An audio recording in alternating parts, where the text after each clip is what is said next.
हरि ओम. योगदास उवाच. योगदासांचे प्रवचन. परमात्म्याची यात्रा. परमात्म्याची यात्रा म्हणजे अनंताची अनंत यात्रा आहे. परमात्मा ब्रह्मांडामध्ये पसरलेला आहे. ब्रह्म याचा अर्थच पसरणे असा आहे. ब्रह्म अथांग पसरलेले आहे. त्यात परमात्मा पसरलेला आहे. त्याने सर्व ब्रह्म व्यापलेले आहे.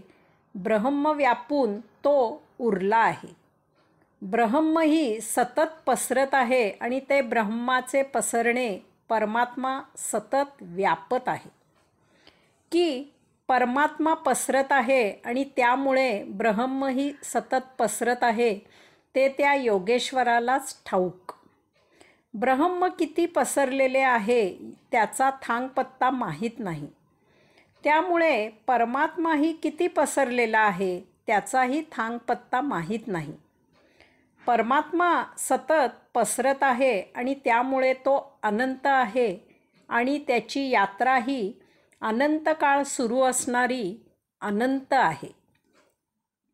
परमात्म्याची यात्रा म्हणजे अज्ञाताची अज्ञात यात्रा आहे.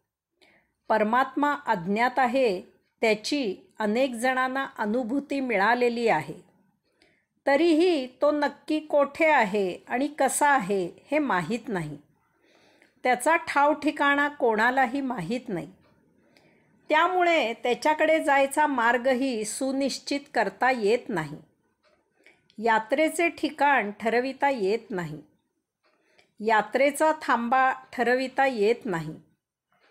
परमात्म्याची अनुभूती मिळाली तरी तो कसा आहे ते कोणालाही सांगता येत नाही. त्याचे वर्णन करून श्रुती थकल्या आणि त्यांनी त्याच्या वर्णनाचा तो अमुक प्रकारे आहे असा सकारात्मक मार्ग सोडून नेती तो असा नाही, तो तसा नाही असा नकारात्मक मार्ग त्याच्या वर्णनासाठी निवडला. यामुळे यात्रेत परमात्मा जरी समोर आला तरी त्याला ओळखणे शक्य नाही. तो अज्ञात आहे आणि त्याची यात्रा ही अज्ञाताची यात्रा आहे. परमात्म्याची यात्रा सरळ मार्गी असणे शक्य नाही. एका ठिकाणाहून सरळ जात राहिले अमुक अंतर किंवा अनंत अंतर गेल्यावर परमात्म्याचा थांबा लागेल किंवा जात राहावे. आपोआप ते अंतर किंवा ते अनंत अंतर संपेल आणि परमात्म्याचे ठिकाण सापडेल असे असणे शक्य नाही. ते केवळ सर्वार्थाने अशक्य आहे. कारण प्रदीर्घ काळ गेल्यावर का होईना ही यात्रा संपुष्टात येईल. तसे असेल तर ही यात्रा कधीतरी पूर्ण होण्याची शक्यता निर्माण होईल. मग त्या अनंत ह्या शब्दाला अर्थ राहत नाही. तसेच अनंत अंतर ही विक्षिप्त गोष्ट आहे. त्यामुळे अशी यात्रा हा एक विक्षिप्तपणा ठरेल. म्हणून परमात्म्याची यात्रा ही चेंडूसारखी वर्तुळाकार आहे. कोठूनही आणि कितीही फेरे घ्यावेत यात्रा सुरूच असणार आहे.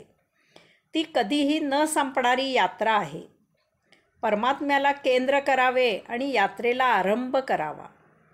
चेंडूप्रमाणे वर्तुळाकार असल्यामुळे यात्रा कोठेही सुरू करता येते. वर्तुळात कोठेही सुरुवात आणि शेवट नसतो. हेच त्यामागील गुपित आहे. परमात्मा आदी अनादी आहे. त्याला जन्म नाही की मृत्यू नाही. त्याला सुरुवात नाही की शेवट नाही.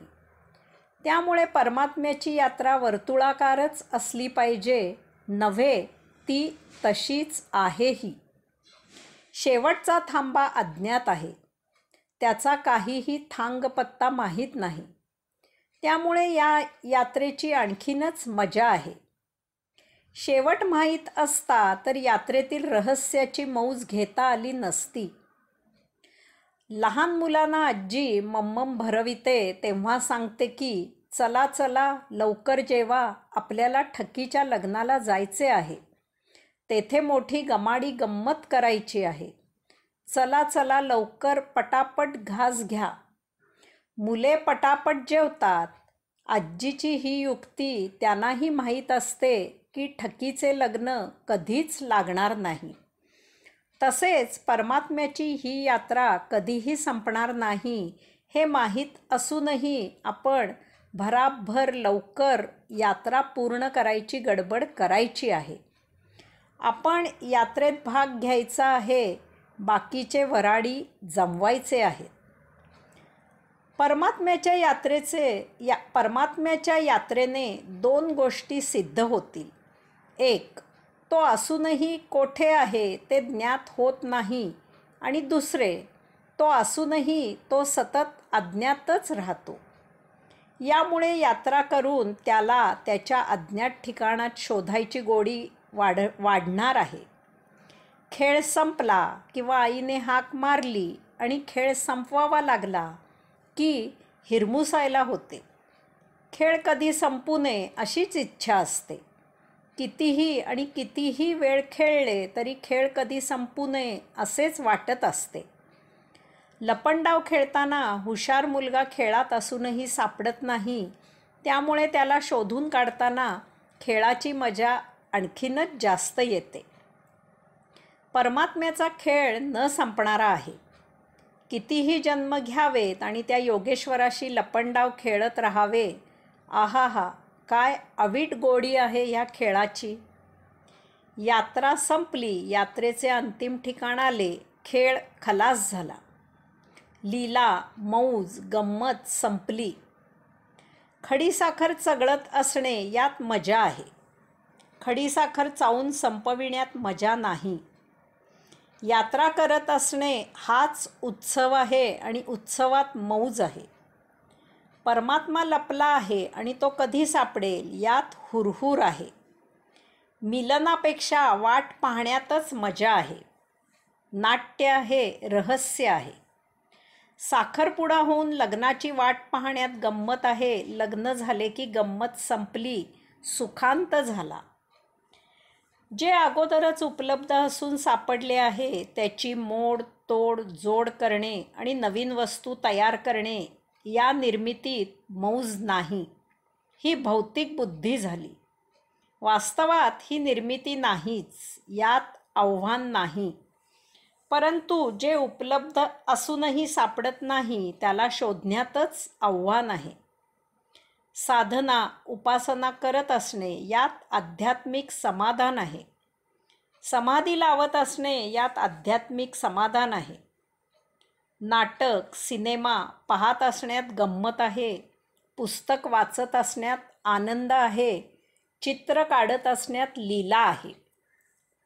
त्या अपूर्ण कलेत समाधानाची एक पूर्णता आहे. तेच खरे जीवन आहे. जीवन याचा अर्थच जगत असणे. जगणे संपले की मजाही संपली. परमात्मा म्हणजे महादिव्य परम चैतन्य आहे. त्याची यात्रा सतत असणारी, चैतन्याने बहरलेलीच असणार. ती सतत असणारीच असणार. चेतना कधी थांबत नाही, संपत नाही. या परम चैतन्याची यात्रा अशीच न संपणारीच असणार. यात्रा याचा अर्थच हालचाल करत असणे, एका जागी न थांबणे, परिव्राजक असणे, सतत फिरत असणे, भ्रमण करत असणे, यातायात करत असणे असा आहे. तेथे समाप्ती संभवत नाही. नाटक 100 वेळा केले तरी 151 त्या नाटकाचा प्रयोगच केला जातो. तेथे पूर्तता नाही. त्यातच नाटकातील चैतन्य आहे, नाट्य आहे, नाविन्य आहे. तहान लागली की पाणी पिऊन तहान भागवण्यापेक्षा पाणी पित असताना जास्त सौख्य मिळते. अन्न भक्षणाने भूक भागवण्यापेक्षा अन्न खात असण्यात जास्त स्वाद आहे. संगीत ऐकतानाच जास्त मजा आहे. ते गाऊन समाप्त होण्यात मजा नाही. जुळलेले तानपुरे ऐकण्यापेक्षा जुळत असलेले तानपुरे ऐकण्यात जास्त मौज आहे. समोर दिसले, सापडले, मिळाले की त्याची चिरफाड करून त्यात अगोदरच असलेले गुणधर्म हेरून स्मृतीच्या मदतीने सादृश्यता पडताळून त्याचा शोध लावला अशी शेखी मिरवणे ही भौतिक बुद्धी आहे. त्यासाठी भौतिक उपकरणे उपलब्ध आहेत. स्मृती जागृत आहे. इतिहासाची साक्ष आहे. भूगोलाचे मापन उपलब्ध आहे. हे उष्टे आहे आणि तो भाव आत कोठेतरी खुपतो. परंतु येथे अंजान, माहीत नसलेले, इतके माहीत नाही की ते आहे की नाही अशी शंका यावी, त्यासाठी दिशाहीन होऊन ते शोधणे हेच खरे आव्हान आहे. तीच खरी बौद्धिक कसोटी आहे. तीच आध्यात्मिक बुद्धी आहे. येथे स्मृती उपलब्ध नाही, इतिहास नाही की भूगोल नाही, न भूतो न भविष्यती अशी ही आत्मवस्तू शोधायची आहे. हे अपूर्व आहे. त्याचा शोधही अपूर्वच आहे. हे अनोखे आहे. हे नवीन आहे. म्हणून हा सत्य शोध आहे. दृश्याने अदृश्याला न्याहाळायचे आहे. रूपाने अरूपाला स्पर्श करायचा आहे. आकाराने निराकाराला सर्वांसमोर साकारायचे आहे. काळोखाने प्रकाशाला प्रकाशित करायचे आहे.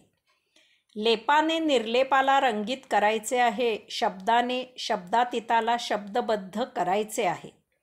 स्वरांनी स्वरातीताला स्वरबद्ध करायचे आहे. भावनांनी अभावांचे विभाव उलगडायचे आहेत. अशुभाने शुभाला सुचिरभूत करायचे आहे. अपावित्र्याने पावित्र्यातील मांगल्य दाखवायचे आहे. सज्ञानाने अज्ञानाचा योग जुळवायचा आहे. जडाने सूक्ष्म सिद्ध करायचे आहे. अचेतनेने चैतन्यातील स्तब्धता हलवायची आहे. स्थितीतील अगती गतिमान करायची आहे. अशांतीने प्रशांती ऐकायची आहे. हेच खरे आव्हान आहे. चिखलात राहून स्वच्छ राहणे, दुर्गंधीतून सुगंध निर्माण करणे, घाणीतून नयनरम्य रंगसंगती रेखाटणे, पाण्यात राहून कोरडे असणे, संसारात राहून विरक्त असणे, गोंगाटात असून प्रशांत असणे, कागद कोरा असूनही त्यावरील मजकूर वाचणे, हेच खरे कौशल्य आहे. चिखलातून, संसारातून, समाजापासून, भौतिक वस्तूंपासून, या विलोभनीय सृष्टीपासून पळून जाणे हा भ्याडपणा आहे. जीवन जगण्यापेक्षा आत्महत्या करणे हा तर भौतिक आणि आध्यात्मिक असा दोनही दृष्टीने महागुन्हा आहे. येथे जे आहे त्याचा उपभोग घेण्यासाठी, आस्वाद घेण्यासाठी औषात्म्याने देह धारण केला आहे. जीवनाच्या अर्ध्यावरच आत्महत्या करणे हा अंशात्म्याचा अपमान आहे. हा भौतिकदृष्ट्या गुन्हा आहे. तसेच येथे 84 लक्ष योनींचा प्रवास करून अंशात्म्याला लपेटलेले संचित असल्यास ते उपभोगून संपुष्टात आणून येथील सृष्टीलीला अनुभवून जीवात्म्याने परमपद प्राप्त करावे, स्वगृही योगधामी परत यावे, अशी परमात्म्याची इच्छा असते. परंतु अर्ध्यावरच आत्महत्या केल्याने अंशात्मा संचित उपभोगांनी तसाच लपेटलेला राहतो. ही परमात्म्याशी प्रतारणा आहे. यास्तव आत्महत्या हा आध्यात्मिक दृष्ट्याही गुन्हा आहे. जे जसे प्राप्त आहे त्यातून सृजन करता येते आणि ते करता आले पाहिजे. जे आपल्याला नियतीकडून मिळते तो परमात्म्याचा प्रसाद असतो. त्याचा आनंदाने स्वीकार करून त्यामधूनच कैवल्य निर्माण करता आले पाहिजे. तेच कैवल्य आहे, सत्य जीवन आहे. तसे न करणे हा ते जीवन देणाऱ्या परमात्म्याचा अवमान करणे आहे. ही नकारात्मक दृष्टी आहे आणि म्हणूनच आत्महत्या करणाऱ्यांसाठी तिर्यक योनी ही शिक्षा आहे. 2 प्रकारची यात्रा आहे. एक यात्रा आहे भौतिक. वृक्ष फळे देतो, त्यामधून जमिनीवर बीज पडते, बीजामधून वृक्ष आणि त्या वृक्षामधून पुन्हा बीज, ही न संपणारी यात्रा आहे. जमीन अन्न देते, ते खाऊन प्राणी जगतात, त्यांच्या विष्ठेमधून जमिनीत खत तयार होते. प्राणी मरतात, त्यांचे कलेवर पुरून किंवा ते जाळून राख जमिनीत जाते. त्या खतामधून पुन्हा अन्न निर्मिती होते. ही न संपणारी यात्रा आहे. दुसरी यात्रा आहे आध्यात्मिक. ही यात्रा क्षितिजाकडून क्षितिजाकडे झेपावणारी आहे, त्यामुळे ती कधीही न संपणारी आहे. ही यात्रा सतत खुणावणारी, आकर्षित करणारी आहे, परंतु ती करायला गेल्यास हाती न गवसणारी आहे. कायम जवळ आली आहे असे वाटत असले तरीही दूर असणारी आहे. समजा आपण क्ष या ठिकाणी उभे आहोत. त्यावेळी दूरवर पाहिले तर तेथे कोठेतरी क्षितिज जमिनीला टेकलेले आहे असे दिसेल. समजा ते ठिकाण य आहे. आता त्या क्षितिजाला हात लावण्यासाठी आपण क्ष या ठिकाणाहून य या ठिकाणी पोहोचलो तर आपल्याला क्षितिज आणखी पुढे गेलेले दिसेल. समजा ते ठिकाण ज्ञ आहे. याच वेळी आपण जर मागे वळून क्ष या ठिकाणी पाहिले तर आपल्याला क्ष या ठिकाणापासून जितके अंतर य या ठिकाणाचे आहे तितकेच अंतर य या ठिकाणापासून ज्ञ या ठिकाणाचे आहे असे आपल्याला आढळून येईल. त्याच वेळी आपल्या लक्षात येईल की क्ष या ठिकाणीही क्षितिज आहे. याचा अर्थ असा आहे की आपण नेहमीच क्षितिजावर उभे असतो किंवा आपण जेथे असतो तेथेच क्षितिजही असते. आपण कधीही क्षितिज सोडून दूर जात नाही. तसेच आपण नेहमी क्षितिजाच्या मध्यावर उभे असतो. आपल्या सभोवारही सर्वत्र क्षितिज असते. परमात्म्याची यात्रा ही अशी क्षितिजाकडून क्षितिजाकडे झेपावणारी आहे. आपण जेथे असतो तेथेच परमात्मा असतो. आपण जिकडे पाहतो तिकडे परमात्मा असतो. आत्मब्रह्म असे सर्वत्र पसरलेले असते. आपण जेथे असतो तेथे विश्वाचा केंद्रबिंदू असतो. आपण परमात्मा प्राप्त केलेलाच असतो. आपण योगधामी पोचलेलेच असतो. फक्त ते जाणायचे तेवढे शिल्लक असते. ही जाण येणे हीच यात्रा आहे.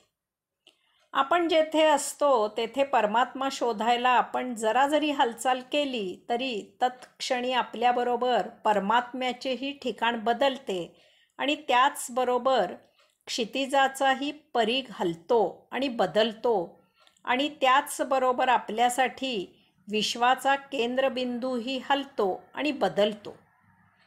मोठी विलोभनीय वैश्विक उलथापालथ आहे ही जाण येणे हीच यात्रा आहे. कुत्र्याच्या शेपटीवर जर माशी बसली ना तर तो ती माशी तोंडात पकडण्यासाठी आपली शेपटी पकडायला जातो. त्यावेळी तो स्वतःभोवती गरगर फिरतो. त्याला स्वतःची शेपटी कधीही स्वमुखात पकडता येत नाही. ती माशी काही तोंडात येत नाही. शेपटी असूनही त्याचे स्वतः सभोवती नुसते गरगर फेरे होतात. त्याला चांगले समजते की आपण आपली शेपटी पकडू शकत नाही, परंतु याची कुत्र्याला मोठी मौज येते. मग मालकाने नुसते तुझी शेपटी असे म्हटले तरी तो त्याची शेपटी पकडण्याचा न संपणारा खेळ खेळत आनंदात स्वतःभोवती फेरे घेण्याचा खेळ खेळत राहतो.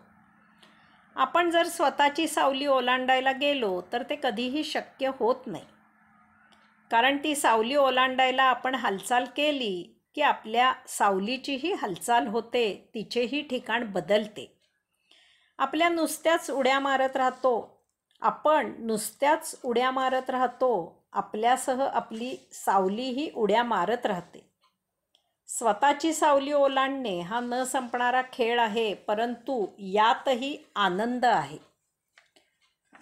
परमात्म्याची यात्रा क्षितिजाला हात लावायला जावे किंवा कुत्र्याने कुत्र्यांचे शेपूट पकडावे किंवा आपण आपली सावली ओलांडावी अशी न संपणारी, अशक्य परंतु हवीहवीशी वाटणारी, हुरहुर लावणारी आणि महा आनंद देणारी आहे. भावभक्तीत डुबकी मारून ठेवणारी आहे. परमात्मा अगोदरच सापडलेला आहे. फक्त तो हाती लागायचा काय तो तेवढा शिल्लक आहे. तेवढा तो हातात पकडला गेला की झाले. हे शक्य आहे. कुत्र्याची शेपटी कुत्र्याच्या मुखाकडे प्रवास करून जाऊ शकत नाही. आपली सावली प्रवास करून आपल्याकडे येऊ शकत नाही.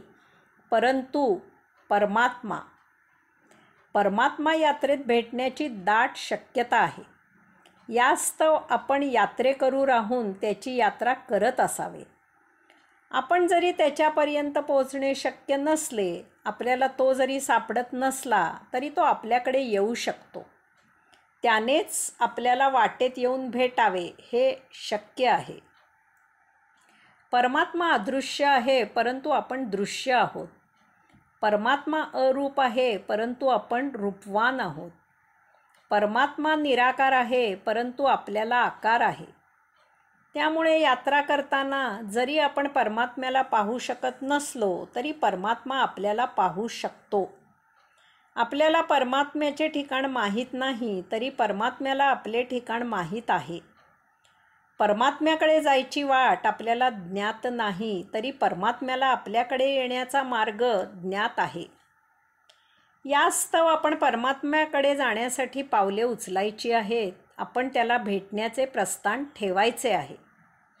आपण त्याला पुकारायचे आहे. आपण त्याला भेटण्याची आपली दुर्दम्य इच्छा सक्रिय होऊन सिद्ध करायची आहे.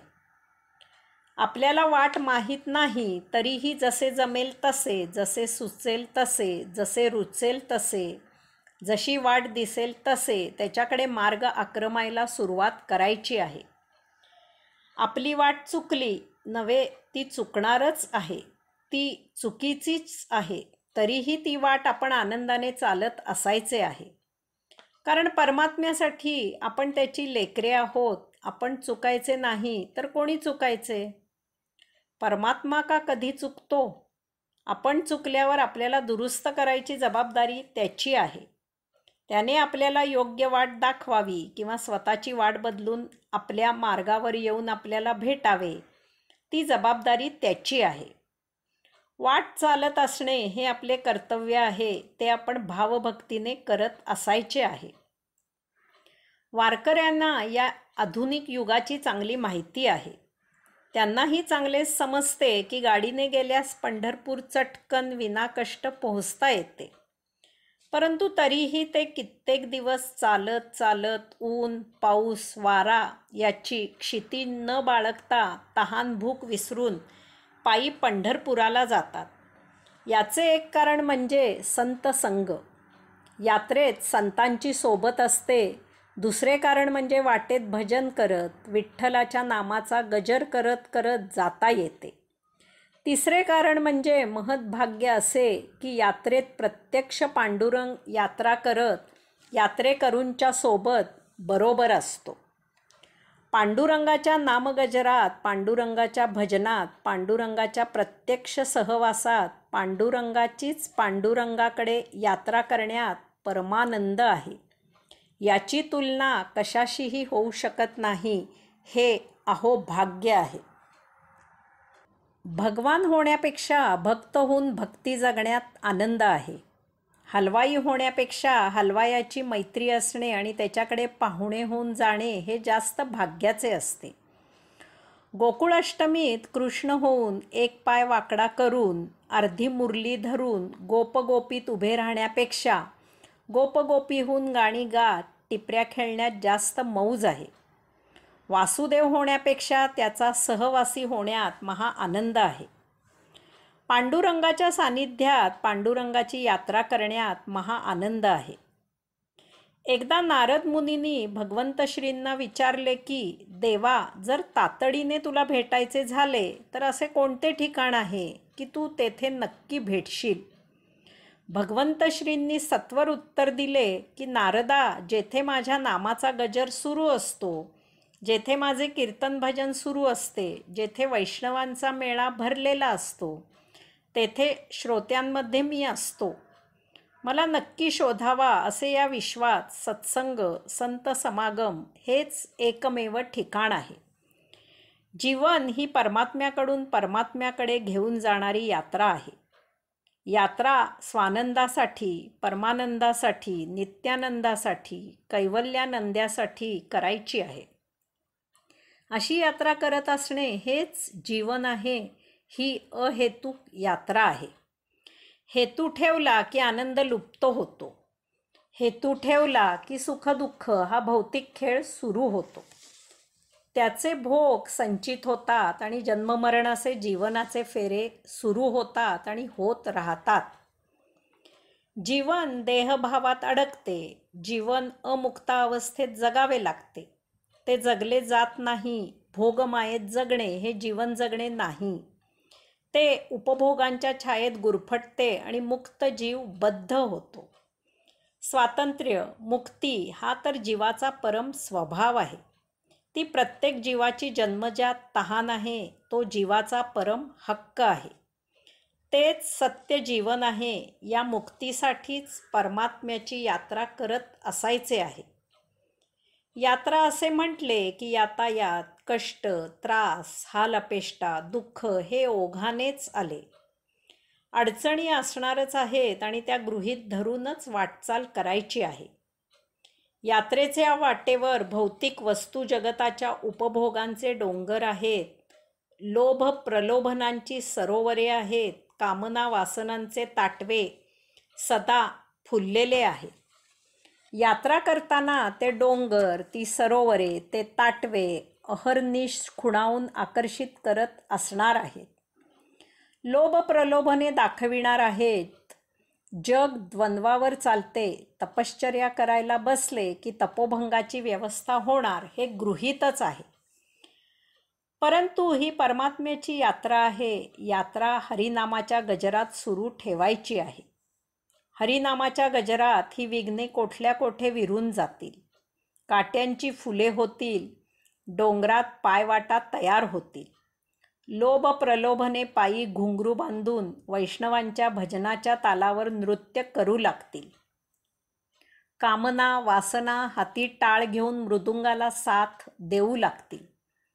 परमात्म्याच्या यात्रेत प्रत्येक पावलापावलावर निसर्गाच्या माध्यमातून परमात्मा ते परम दिव्य दर्शन देत असतो. पशूंच्या डरकाळ्यातून, पाखरांच्या गुंजारवातून, पक्ष्यांच्या चिवचिवाटातून, बांबूच्या शिळेमधून, वृक्षलता पल्लवींमधून, फळाफुलांमधून, पानापानातून, निर्झराच्या खळखळण्यातून, धबधब्याच्या गर्जनेतून, विश्वाच्या रंध्रारंध्रातून, चैतन्याच्या नसानसांमधून, 84 लक्ष योनींच्या वैविध्यामधून हे परमविश्व चैतन्य सळसळत परमात्म्याच्या नामाचा गजर करत आहे. वाटेवर ऊन, पाऊस, वारा नृत्य करत आहेत. ऋतू निसर्गाचा बहुमल ठेवा नैवेद्य म्हणून दाखवत आहेत. आणखी काय पाहिजे आपल्याला या यात्रेत? या निसर्गाला साथ घालायला शिकायचे. त्यांच्या सहवासात यात्रा करायची. त्यांचा सहवास परमात्म्याचा सहवास आहे. हा स्वानंद, परमानंद, नित्यानंद, कैवल्यानंद आहे. येथे यात्रेचा थकवा कसा तो माहीतच नाही. क्षणाक्षणाला हुरूप वाढतच जात आहे. यात्रेत एक क्षण असा येतो की आपण स्वतःलाच हरवून जातो, विसरून जातो. आपले स्वतःचे भान हरपते. जड विश्व लुप्त होते आणि जिकडे पाहावे तिकडे परमात्मा दर्शन देतो. आपल्याला आपल्या पायाखालचे क्षितिजाचे जागी विश्वकेंद्र जाणवते.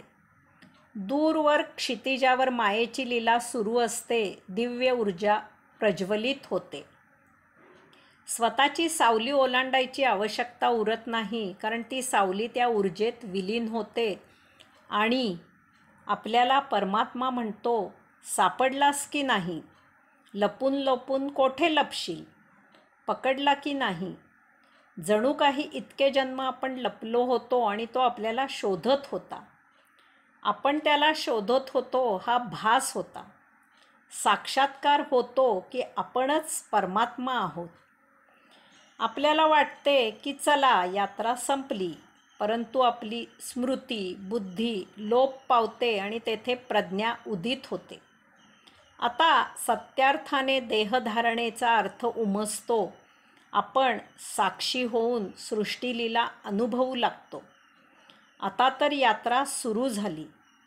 ही न संपणारी यात्रा न संपता सुरूच राहते, सुरूच राहते, सुरूच राहते. हरिओम.